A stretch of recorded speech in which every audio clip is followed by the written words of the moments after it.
Long before a jaguar left its first track in the mud, the land beneath it was already being transformed.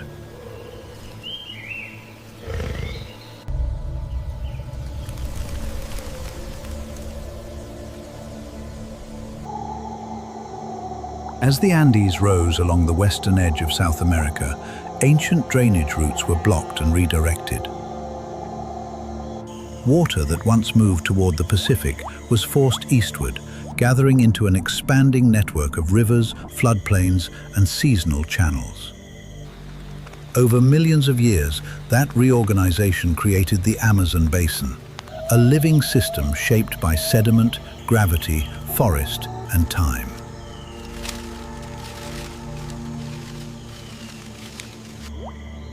At dawn in Mamirawa, that immense history narrows to a single flooded corridor.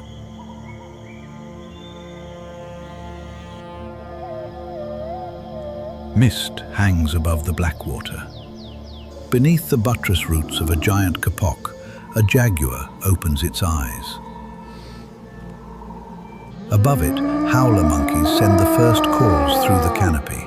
Macaws shift on their roosts, and an ocelot withdraws from the fading night. Closer to the ground, a blue morpho stirs. Leafcutter ants rebuild their moving trails, and a bullet ant crosses wet bark alone.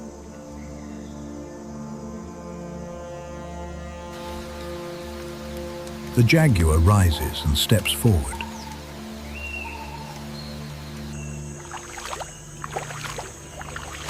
It is not entering a world it created.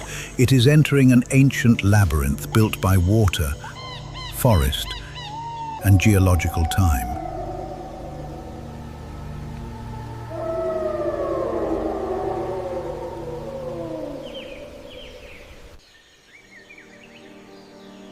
The jaguar steps down from the fallen trunk, and the forest floor disappears beneath it.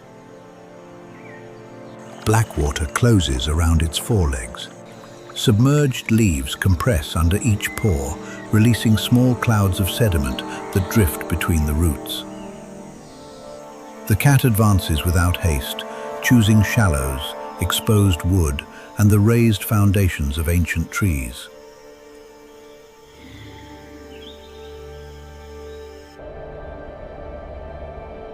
In Mamirawa, there is no permanent trail to memorize. The annual flood can raise the water by 10 to 12 meters, submerging the Vazia deeply enough to replace paths with channels and divide continuous forest into temporary islands. For the jaguar, this is not merely difficult terrain, it is the architecture of opportunity. A recent assessment estimated nearly 10 jaguars per 100 square kilometers in Mamirawa, among the highest densities reported across the biome. It suggests that these nutrient-rich forests can support an exceptional concentration of prey, even as the rising water repeatedly reorganizes where that prey can move.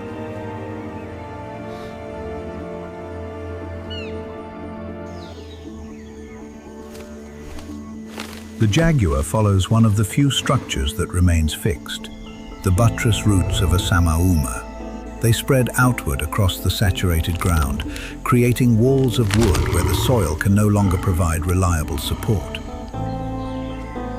At the scale of the jaguar, the roots form cover. At the waterline, they form an entire hunting ground.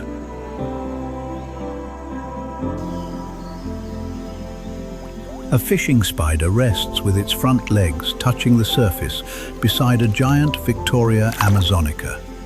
Hydrophobic hairs hold its weight above the water, while vibrations travel through the thin liquid membrane.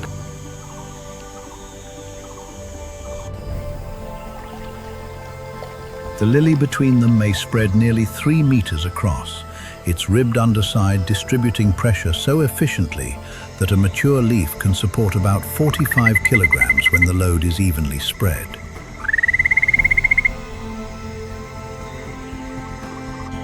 The The same water that carries a 100-kilogram jaguar through the trees also delivers signals to predators measured in centimeters.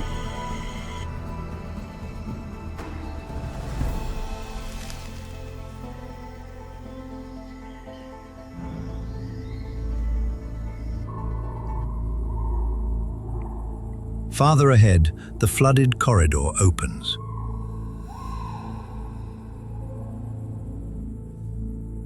A pink back rolls once through the dark water. The Amazon river dolphin breathes and vanishes between the trunks.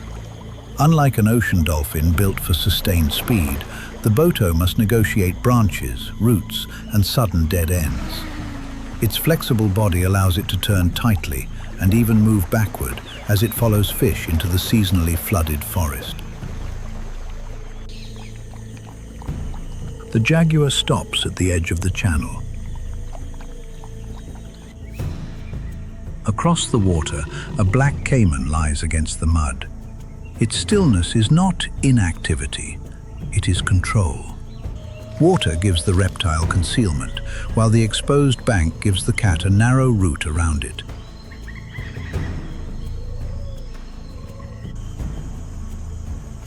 The flood has already divided the hunting space. The caiman holds the submerged edge. The jaguar keeps to root, clay, and fallen timber.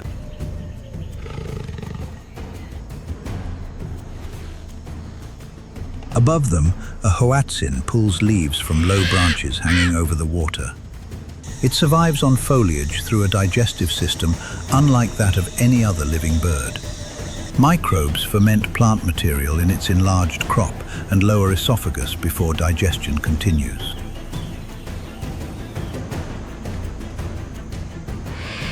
Its slow, leaf-heavy existence is tied to the same flooded margin that channels the jaguar below. Dense riverside vegetation provides food, but it also fixes the bird to a narrow strip above some of the basin's largest predators. Higher in the canopy, a toko toucan reaches fruit from the end of a thin branch. The fruiting canopy connects to the ground beneath it.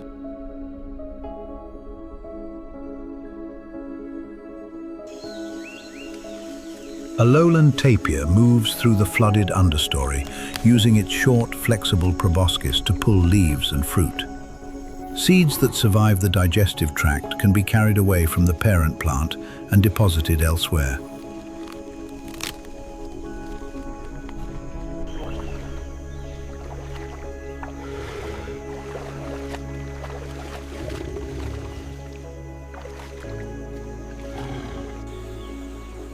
Water determines where that movement remains possible.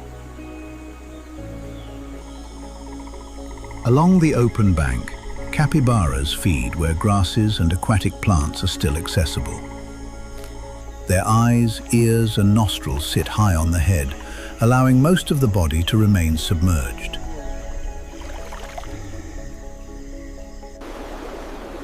But the river is not simply an escape route.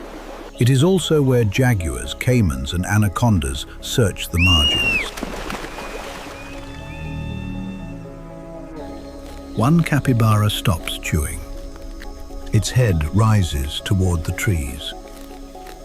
Before the jaguar can move closer, the channel explodes. A family of giant river otters breaks the surface. They travel together, calling to maintain contact as they chase fish through a narrowing pocket beside the bank.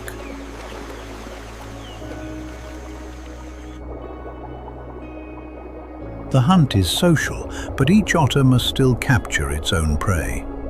Larger groups have been recorded achieving higher capture rates and spending less time securing food than smaller groups.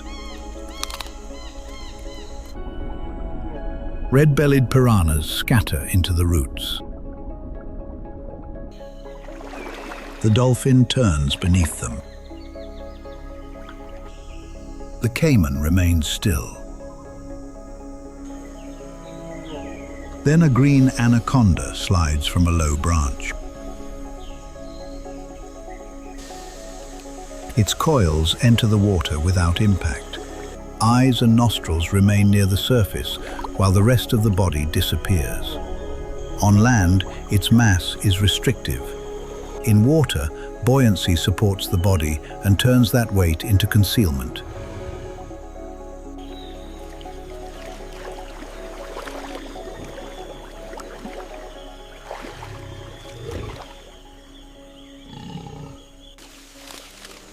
The capybaras edge closer to the bank.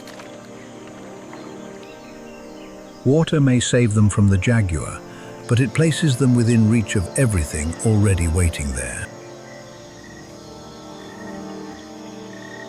Far above, a harpy eagle watches from the emergent canopy.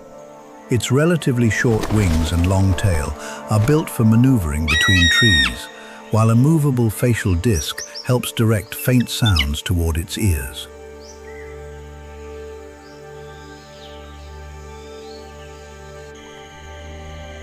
Below, the cat finally turns away from the open channel. The flood has brought predators and prey together, but it has also separated them by depth, height, current, and cover.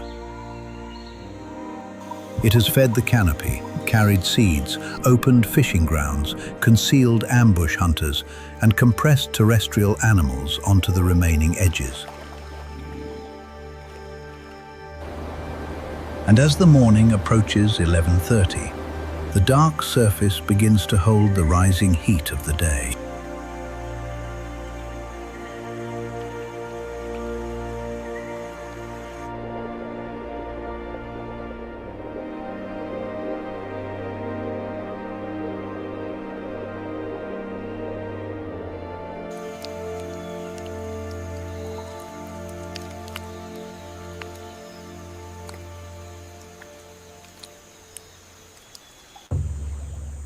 In the midday, the black water no longer feels cool.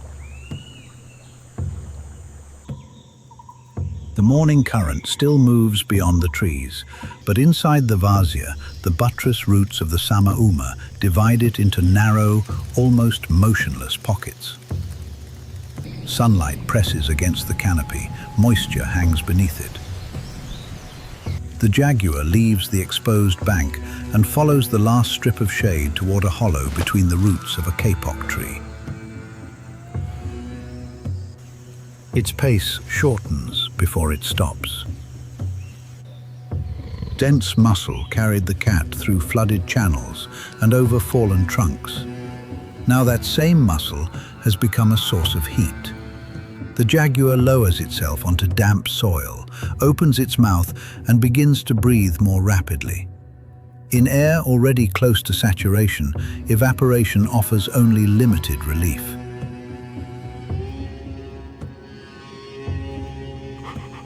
Around it, the maze tightens.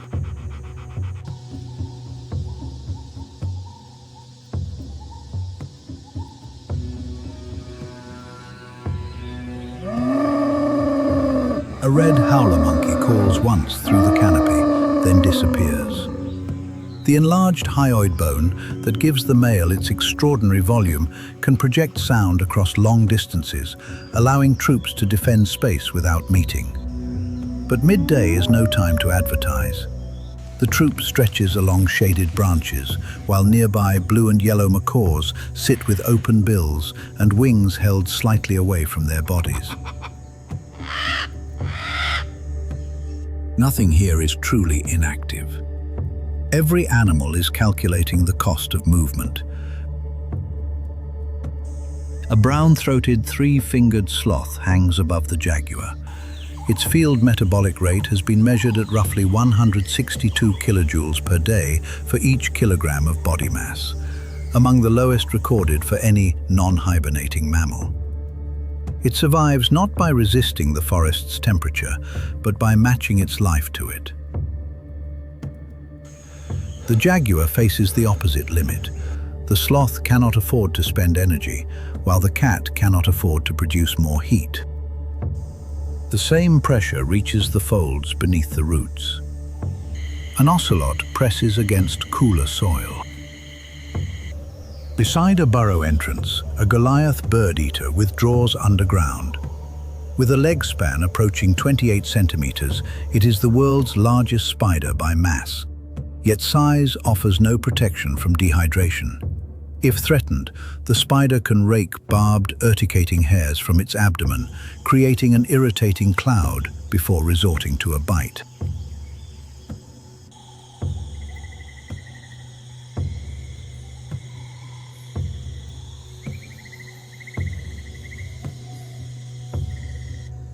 Closer to the water, mud begins to lose its shine. A black caiman rests with its jaws open.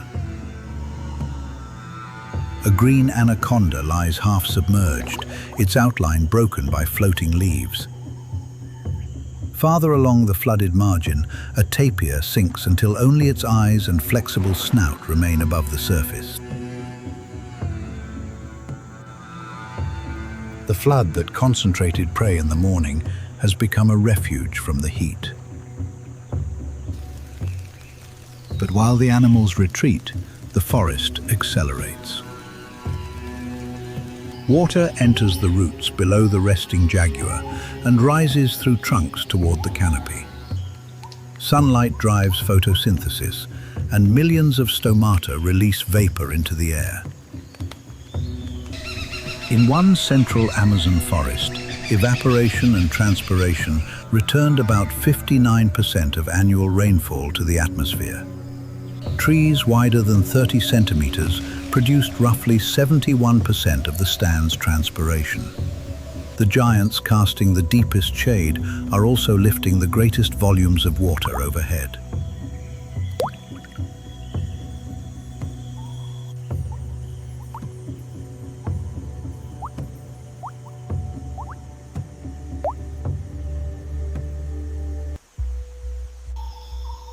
Between its leaves, a pool only centimeters wide traps rainwater. A poisoned dart frog rests at the edge, its throat rising and falling. But many poison frogs do not manufacture their defensive alkaloids entirely on their own. They acquire and store them from tiny arthropods, especially ants and mites. Mosquito larvae hang beneath the surface. A tiny insect stands above them, held by surface tension. Heat removes water from this miniature reservoir, molecule by molecule, even as the trees around it send vapor upward by the ton. The forest floor has not fallen silent. It has simply changed scale. A drop falls from the canopy and strikes the black water. Another slides down the rib of a leaf. Beneath the litter, fungi continue breaking down wood. Along a stem, thorn bugs remain fixed over the flow of plant sap, while ants collect the sugary honeydew they release. Life persists, but it has retreated into shade, water, bark, and soil.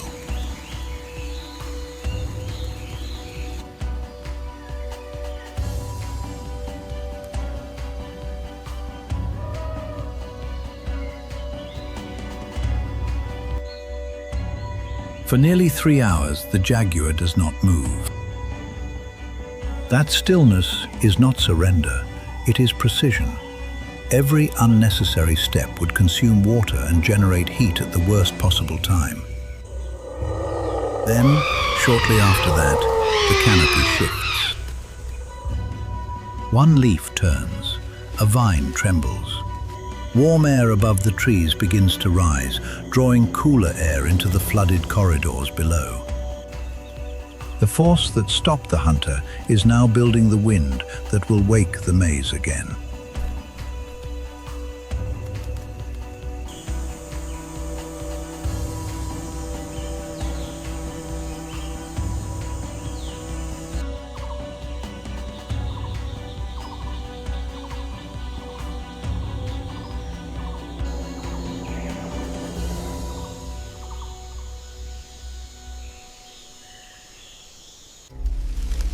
The jaguar's ear moves before the rest of its body.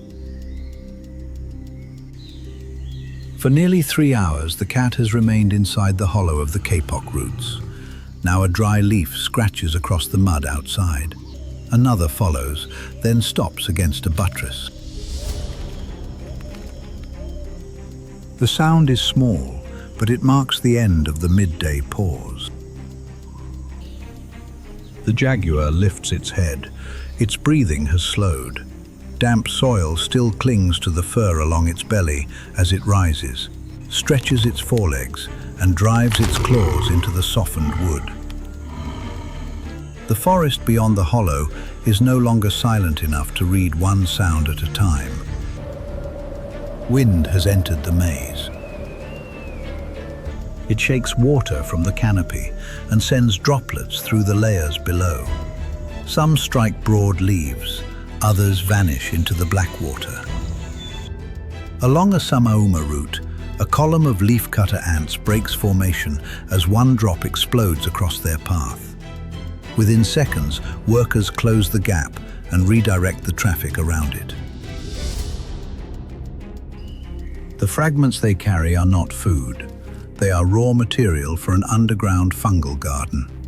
A mature atta colony may contain several million individuals, all supporting a crop that cannot survive without them. Their agriculture resumes before the jaguar takes its first step. The cat leaves the hollow with its shoulders low. Earlier, still air made the forest legible. A falling fruit, a breaking twig, or a movement in the litter could be separated from the background. Now leaves scrape against one another. Vines tighten around trunks and branches knock overhead. Wind creates cover, but it also produces deception.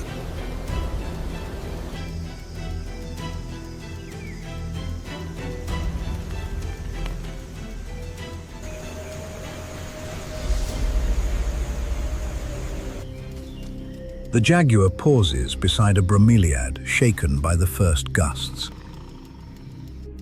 Water spills from between its leaves. A poisoned dart frog climbs from the miniature pool and grips the wet rim. Its skin is thin enough to exchange gases and absorb water, but that permeability also makes it vulnerable to drying. The jaguar passes without touching the plant. Ahead, the flooded understory has begun to rearrange itself.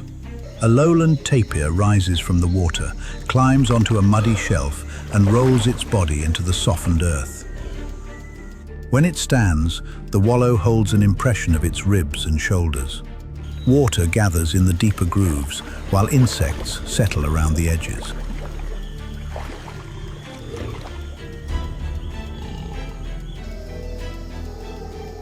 Above the trail, a harpy eagle releases its grip on an emergent branch. It drops before opening its wings, disappearing into a gap between crowns. Its relatively short, broad wings and long tail are suited to maneuvering through forest rather than crossing open sky. Yet its power is paired with one of the slowest reproductive schedules among raptors.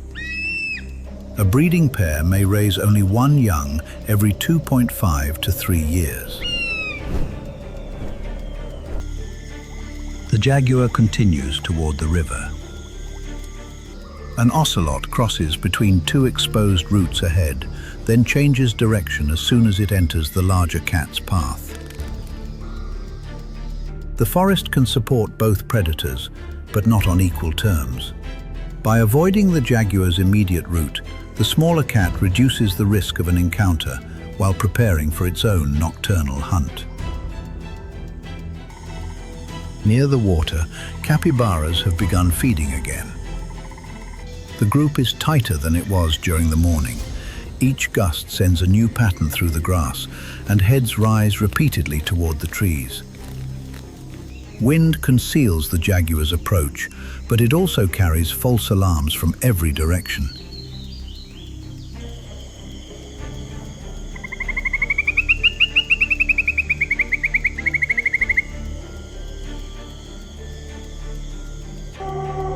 Then the river breaks open.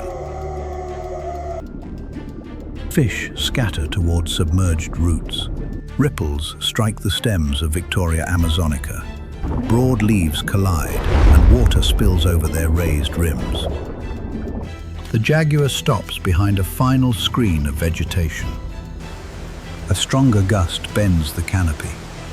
Mist moves through the Samauma corridors.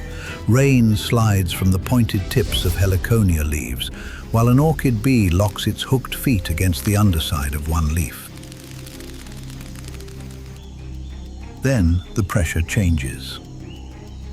The wind weakens. Otter calls recede toward the bank. Macaws settle above the river. The last ripples begin to flatten across the Blackwater.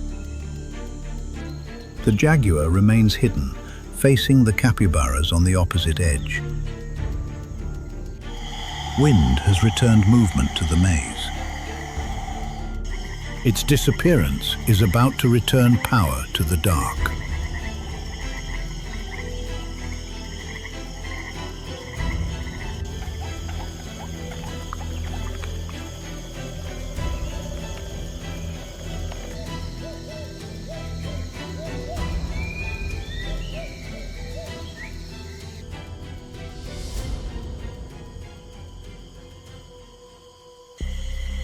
The Jaguar is already hunting when the wind dies. Its shoulders move below the fern line, each padded paw settling into the mud without snapping a stem. A bullet ant pauses on a vine in the foreground. Behind it, the cat passes as silently as shadow. Only its eyes keep changing, tracking movement ahead, correcting distance, measuring the final strip of cover between the forest and the river. Across the Blackwater, capybaras have come to drink. They crowd close enough for their flanks to touch. One lowers its head, another keeps its ears turned toward the trees. Capybaras increase their vigilance when they detect signs of jaguars, and here that response has immediate value. The Jaguar advances. The distance to the river closes. A hoatzin sees the cat first. Its crested head snaps forward, releasing a harsh, rasping alarm from the roots above the bank. Across the channel, every capybara stops drinking. Heads rise together, bodies tighten into a single defensive mass. The Jaguar freezes. The hunt has not ended, but surprise is draining from it. Then the riverbank erupts. A family of giant river otters drives a silverfish into the shallows during its final hunting run of the day. Water strikes the mud as one otter seizes the struggling fish and drags it onto the bank. The others crowd around it, calling sharply while the prey thrashes between powerful jaws. Within seconds, the fish is secured. The otters turn toward their excavated den and disappear one after another into the earth. Daylight hunters have taken their final calories. The channel they leave behind is immediately reclaimed by predators that require neither sunlight nor constant movement.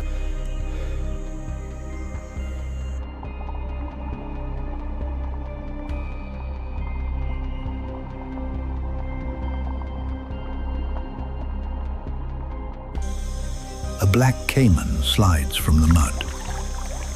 Its armored body sinks until only its eyes remain above the waterline. Below it, a green anaconda threads its heavy coils through submerged roots.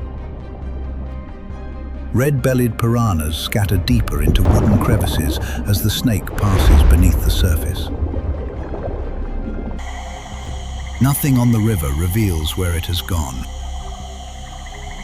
For the capybaras, every possible escape now belongs to another hunter. The forest holds the jaguar. The shallows hold the caiman. The submerged roots can conceal the anaconda. Remaining together improves the chance that one animal will detect an attack, but thirst keeps the entire group at the water's edge. The jaguar moves again. Its belly passes close to the mud. Its hind legs fold beneath the body, storing power. The golden eyes remain fixed across the channel as it reaches the final wall of vegetation. An ocelot watches from a twisted root farther back. Twilight opens its preferred hunting period, but the smaller cat will not cross the jaguar's route. It slips toward a narrower passage, searching for prey beneath the roots. Above, the final howler calls collapse into silence. Macaws settle into their communal roosts. Now there is only the river. The jaguar steps fully onto the exposed bank. Every capybara becomes motionless. The caiman does not blink. For several seconds, the cat remains tightly coiled, its position forcing the herd to choose between open water and the predator waiting on land.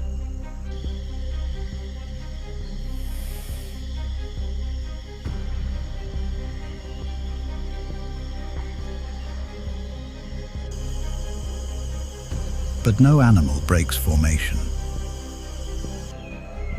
The jaguar lowers its head, not to strike, but to drink.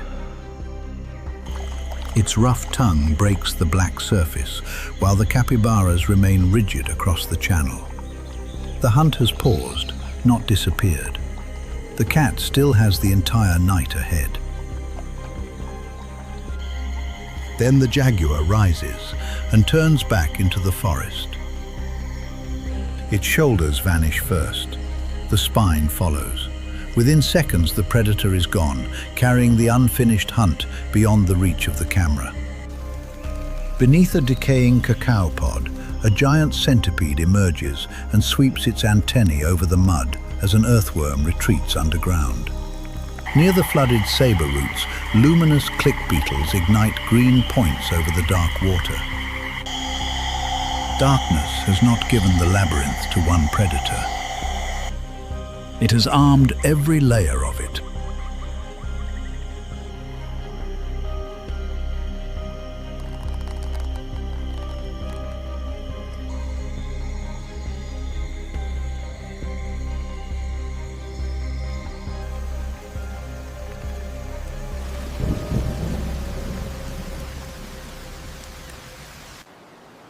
The Amazon Basin. The jaguar reclaims the twilight, utilizing the cooling atmosphere to resume his territorial patrol. But in extreme northern latitudes, apex predators face the exact opposite thermal challenge. To examine how massive herbivores conserve energy and survive inside a sub-zero Alaskan blizzard, click the video on your screen right now.